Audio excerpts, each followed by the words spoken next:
Nobody ever said capitalism was fair, except for the people who genuinely do believe that for some reason.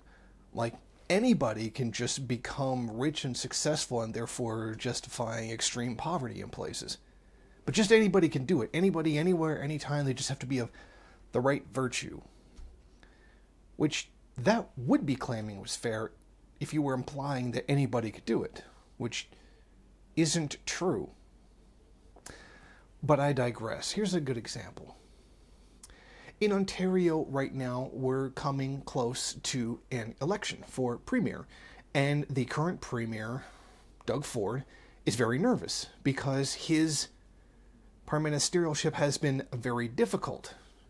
Not only did he just barely win the last election, he's done a lot of really awful things since then.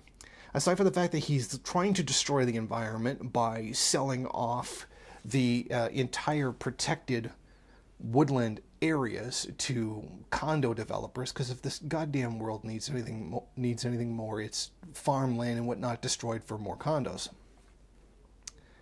Now, same old thing. We have enough homes, but we don't have enough people with money to fill those homes. There's a desperate lack of affordable housing. But I mean, what's that compared to trying to make sure that the construction companies and the housing people make money? And, to hell with the environment. Now, aside from his not very well handling of the COVID outbreak, he has decided to make it even worse. Doug Ford has decided that he's going to get rid of basically everything that exists right now to protect people from COVID by saying Ontarians are done with COVID, or are done with restrictions, or is done with COVID. Well, you see, here's the problem, Ford. You may be done with COVID, and everybody who's sick and tired of having to social distance, wear a mask, get vaccinated, and yeah, I bet a lot of people are really tired of it. Because it is dragging on and on. I hate doing it. I do it because it's necessary, but I do hate doing it. I hate to break it to you. Just because the public is tired of COVID, it doesn't mean COVID is tired of us. It's going to be around for much longer. And you see the despicable things, the despicable act that he's taking here. Vote for me in the next election, despite how much you hate me for everything I screwed up. Because if you vote for me again, I'll get rid of all the restrictions and you can be super, super happy, pandering to the truck fascists, etc. And a lot of the people who aren't a part of the truck fascists that are just tired of having to take measures against COVID to begin with. And pandering to that kind of nonsense in order to get himself reelected. Because that's frankly all he has. This is the same guy that basically gutted long-term care facilities for the elderly. And we saw what happened when he did that. COVID swept right through there. Getting rid of all full-time employees and making all employees part-time so that they have to go be part-time employees at different places so that way they could afford paying anything like benefits or insurance or benefits like vacation and whatnot. So guess what? That meant all the workers from the long-term care facilities, particularly the elderly, kept going all over the place to multiple jobs. Guess what that helped spread? COVID. Rather than saying just treat the elderly with respect like you goddamn well should. So you see what he's trying to do here. Now turn around, and now he wants to get rid of the stickers on the license plate. So that way you can avoid a fee. It's just a bribe. He's literally just bribing the public so he can get reelected because of how badly he's screwed up. His attempts to destroy the environment, which have been overwhelmingly unpopular by the voting base. Pretty popular with the big businessmen who, particularly land developers, who funded his campaign. But for regular people, destroying the environment, not so much. But you see where he is now. He's literally desperate.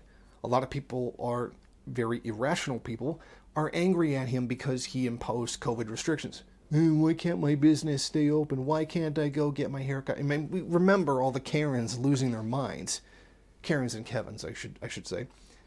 angry that they can't get a haircut and that everybody should be subordinated to their desires and subordinated to their petty wants over, not having mass amounts of people killed by a virus. It's funny, I even know a tanning salon that has a sign on it that says, "We are all essential." Well, no, you're not. I'm sorry, tanning salon, but you're actually not important at all. Like, I mean at all. You're literally a waste of money. But you get my point. Ford is now so desperate to get reelected in Ontario that he's willing to just throw public health under the bus in order to get reelected so he can help out his rich businessman backers. That's not to say rich businessman backers aren't backing the Liberal Party or even the NDP to some extent. If you didn't have big business backing any politicians, we wouldn't have a democracy at all, insofar as you can ever call capitalism a democracy. But it is striking when it becomes so apparent, so blatantly in your face, the attempts to bribe the public. Remember when he originally ran for premier, when he promised a $1 beer. It's the $1 beer, it's the buck of beer challenge, where you can get like a can of beer for $1, and like one company did it for like a special promotion. And nobody else did it because $1 for a can of beer is an unreasonable price.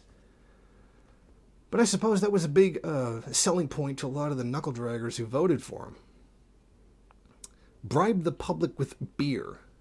Now, not only is that a horrible thing to do, I'd be insulted if that were targeted at me. I don't think it was targeted at me personally, but a particular demographics, that's what it was aimed at.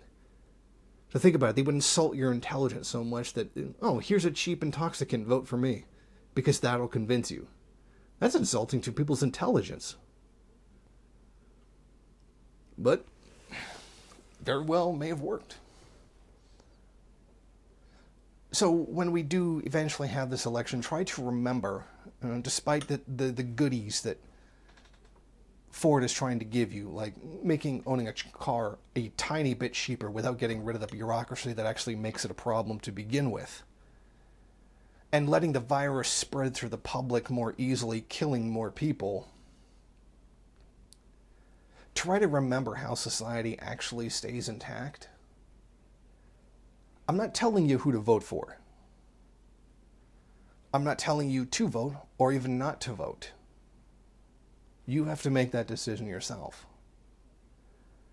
But I just want you to remember what kind of person Doug Ford really is and what he really stands for.